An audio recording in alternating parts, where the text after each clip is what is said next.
Meus queridos, a paz do Senhor, eu sou o diácono Claudino Machado e esta é mais uma das nossas pequenas reflexões com base na leitura diária da revista Lições Bíblicas da CPAD, neste terceiro trimestre de 2022, lição dos adultos, que está tratando sobre apologética, sobre a defesa da fé. E hoje, o tema do nosso trimestre, melhor dizendo, trata sobre os ataques contra a Igreja de Cristo e o subtema, as sutilezas de Satanás nestes dias que antecedem a volta de Jesus Cristo. Nesta semana nós estamos com o tema Resistindo às Sutilezas de Satanás. Já estamos na última lição, aprendemos aí 11 sutilezas, estamos na lição 13, então aprendemos 11 sutilezas, a primeira lição foi introdutória e agora estamos na lição final. Este é o nosso quarto vídeo da semana. Nós na segunda-feira falamos sobre Cristo como centro da nossa vida. Para você se livrar das sutilezas, Cristo deve ser o centro da tua vida. Na terça nós falamos sobre andemos na presença do Senhor Jesus, o Salvador. Então nós mostramos que só existe um Salvador e que o caminho é Ele, que já dissemos a semana passada, caminho, verdade e vida. Na quarta, que foi ontem, nós falamos sobre moldando-nos segundo a Bíblia. Aí fomos para o Salmo 119, no verso 105, que diz: lâmpada para os meus pés e a tua palavra e luz para o meu caminho. Você deve assistir este vídeo aí. Inclusive, você deve observar que os vídeos estão com capas semelhantes. Então o irmão Daniel ele está colocando as capas iguais para que você entenda que tem outras temáticas. Se você está assistindo este vídeo, você tem mais 3 para trás e você certamente terá mais 2 para frente, que são 6 vídeos. Então assista todos.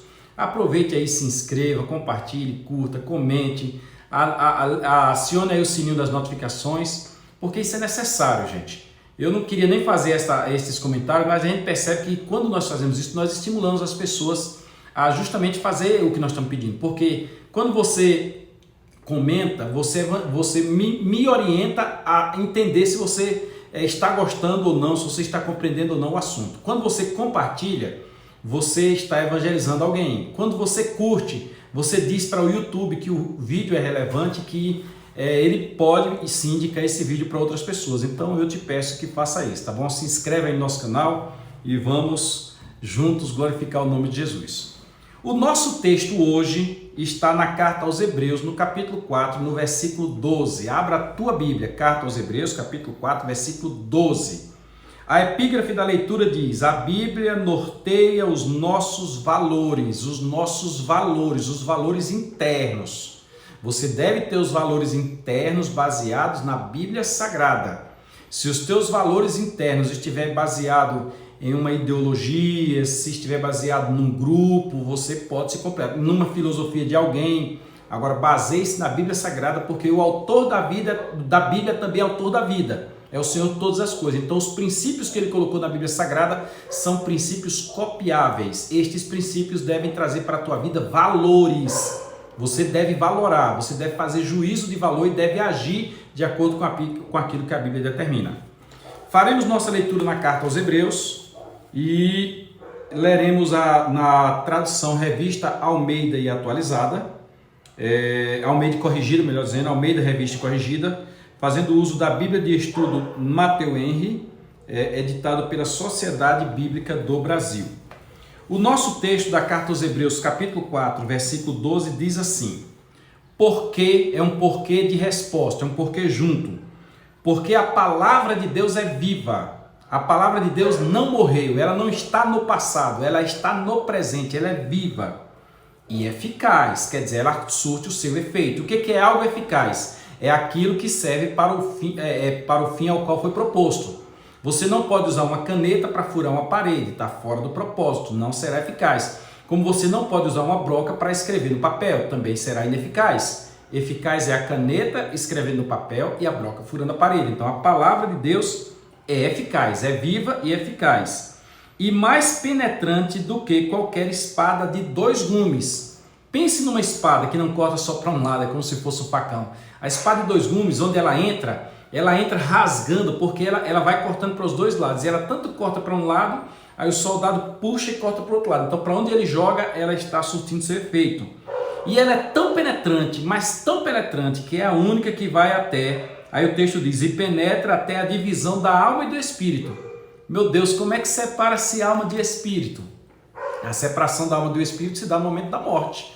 No momento da morte, o corpo volta ao pó, quer dizer, a alma sai do corpo e o espírito volta a Deus. Então, a alma que é imaterial, junto com o espírito, elas sobem a Deus, mas lá diante de Deus elas são tratadas separadamente. Quando nós estudamos antropologia bíblica, nós estudamos o homem nos 3 parâmetros, espírito, alma e corpo, que é a chamada tricotomia. A gente aprende o que é o corpo, a gente aprende o que é a alma, onde no corpo estão os 5 sentidos e na alma estão as vontades do corpo. Por exemplo, o espírito não tem vontade de comer, nem o corpo tem vontade de comer. A vontade de comer está na alma, porque o corpo necessita e a alma então traz esta vontade ao corpo, certo? Então a alma tem a razão, a alma tem o raciocínio, o espírito tem a consciência e daí por diante.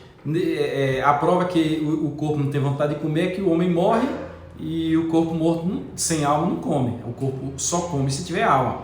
A alma é quem interpreta esta vontade do corpo. Mas a palavra de Deus ela é tão penetrante que ela penetra a divisão da alma e do espírito.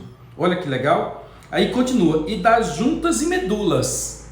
Poxa, como é que você separa a medula de um corpo? A medula é aquilo que está dentro do osso. Como é que se separa essa medula? Mas a palavra de Deus ela distingue o que é junta, o que é osso e o que é medula que está dentro do osso, aquele tutanozinho. A palavra de Deus separa. E ainda continua dizendo, e é apta para discernir os pensamentos e as intenções do coração. Meu Deus, ninguém nunca entrou em algo tão profundo. Aquilo que tem dentro de você, o valor, aquilo que você julga, aquilo que você acha, aquilo que você pensa, só quem pode distinguir isso é a palavra de Deus. Ela separa alma e espírito. Alma e espírito, gente, não tem quem separe, mas a palavra de Deus separa. Eu acabei de falar para vocês a diferença de alma para espírito e eu sei dessa diferença pela palavra de Deus. Ela separa a diferença das juntas e das medulas. Ela vai lá no interior do osso da junta e diz, ó, isso aqui é osso, isso aqui é medula. A palavra de Deus separa as coisas. E ela também é apta para discernir os pensamentos. Quem é que anda no pensamento de ninguém, gente? Mas a palavra de Deus vai. Nós temos uma passagem de Lucas, capítulo 7, onde Jesus esteve na casa de um fariseu. E lá o fariseu pensou algo sobre uma mulher que estava naquele mesmo ambiente. E a mulher estava enxugando os pés de Jesus. Aí o fariseu disse, esse aí pensou, né? Este aí não é profeta, não. Se ele fosse profeta, ele saberia quem é a mulher que está fazendo isso com ele, que é uma pecadora. Só no pensamento. Aí Jesus imediatamente voltou e disse, vem cá. Aí narrou-lhe uma parábola e corrigiu, deu-lhe uma correção, melhor dizendo, e perdoou os pecados daquela mulher. Em outros momentos, a Bíblia diz que Jesus sabia o que o povo arrazoava em seus corações. Logo, somente, eu digo Jesus, porque ele é autor da palavra de Deus, então me compreenda. Somente quem tem esta ligação, ele e a palavra, para poder entrar neste âmbito, discernir os pensamentos e as intenções do coração. E você quer ver uma coisa? Leia a Bíblia Sagrada nos Provérbios. Você vai lendo a Bíblia nos Provérbios e você vai chegando ao ponto de dizer, ué, Salomão que escreveu há tantos anos atrás, sabia do que eu estou pensando? Sabia do meu desejo? Porque a Bíblia revela.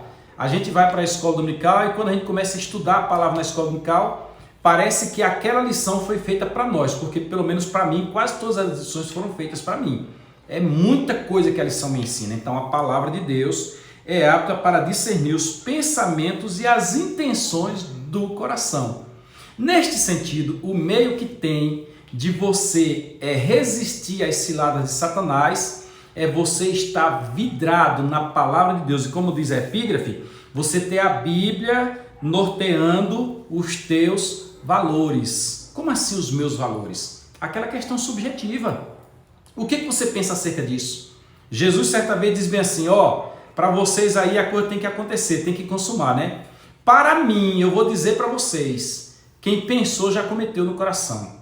É porque quando os atos acontecem, eles não acontecem por acaso.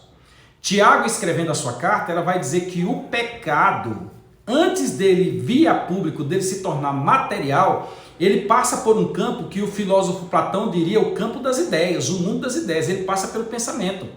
Ele é concebido, diz Tiago. E quando ele é concebido, ele vai sendo gerado, ele vai se preparando, ele vai crescendo, até chegar no momento em que ele tem que nascer. Quando alguém fala, é porque a coisa já passou por todo este processo gestacional. já está à véspera de nascer. E Tiago diz, este aborto deve acontecer. Você deve abortar o pecado enquanto ele ainda está na parte subjetiva, na parte exclusivamente do pensamento. E Paulo, entrando em cena, diz, transformai-vos pela renovação do vosso entendimento. O teu pensamento tem que ser diferente. Você tem que mirar. Num certo ponto está escrito, fiz um concerto com os meus olhos, como eu colocaria em coisas desnecessárias, em coisas que não ajudam. Então você, quando analisa tudo segundo a palavra de Deus, você muda até mesmo o teu pensamento. Você passa aí a ambientes onde o pensamento seja diferente. Imagina uma pessoa que só anda numa casa de jogos. Seu pensamento será voltado para jogos. Imagina uma pessoa que só anda no contexto onde só tem chocarrice, onde só tem coisas dessa natureza. É por isso que o Salmo 1 está escrito, bem-aventurado, feliz, é o varão que não anda segundo o conselho dos ímpios, vírgula, que não se detém no caminho dos pecadores, vírgula, que não se assenta na roda dos escarnecedores, ponto. Esta pessoa que mudou o seu pensamento e analisa-o conforme a palavra de Deus, será como uma árvore plantada junto a ribeiros de água, a qual dá o seu fruto na estação própria, e tudo quanto fizer prosperará, porque não são assim os ímpios, entenda ímpios, aquele que não pauta a sua vida e os seus valores conforme a palavra de Deus, pois os ímpios são como a moinha que o vento espalha, os ímpios não subsistirão no juízo, certo? Mas aquele que faz a vontade do Senhor permanecerá para sempre. Sendo assim, fica a nossa observação de hoje, se você quer resistir às ciladas de Satanás, você deve pautar a tua vida, os teus valores, conforme a palavra de Deus. Que, repetindo, é viva, eficaz e é espada penetrante. É mais penetrante do que espada alguma de dois gumes. E como espada ela vai lá na divisão da alma e do espírito, das juntas de medulas e das intenções, dos desejos e as intenções do coração. Legal? Deus te abençoe, fique conosco, se inscreva no nosso canal, compartilhe, curta, comente.